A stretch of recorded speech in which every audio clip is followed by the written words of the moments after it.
copy this. I'm going to right click on it and I'll say copy. Then I've copied it. Then I'll go and look for my my server. I'll click on the icon of my server. Then let me now come here. I'm going to share my server with you.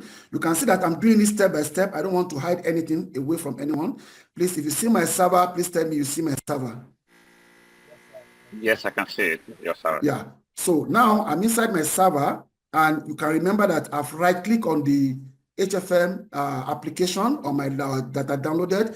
Then I right-click on my server again inside my server. Then I click paste. Then HFM MT4 or MT5 is now pasting from my laptop into my server. So it's as simple as that. So I'll wait for it to finish pasting.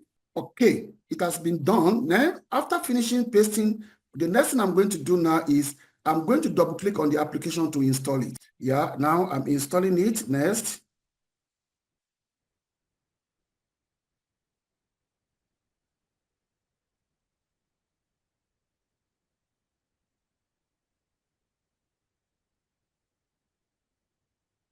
Yes, I finished installing it. And the next thing I need to do now is I want to clean my server. What do I mean by I want to clean my server is that anything that is not useful on my server, I want to put it on a recycle bin. It's very important because you remember that we are using 1 gig RAM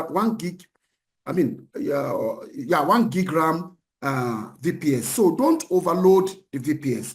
So the first thing I need to do now is let me close this. I'm going to close this interface, this dialog box. Then I'll minimize my, I'm going to close it.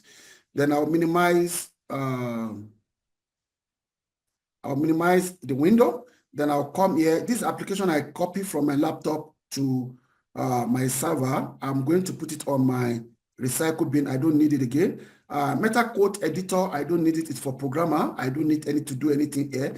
And I will right click on the recycle bin and I'll empty it because I don't want to keep on doing something that will exhaust my memory, the memory of my computer, of my VPS. So now I've done this, I'm here now.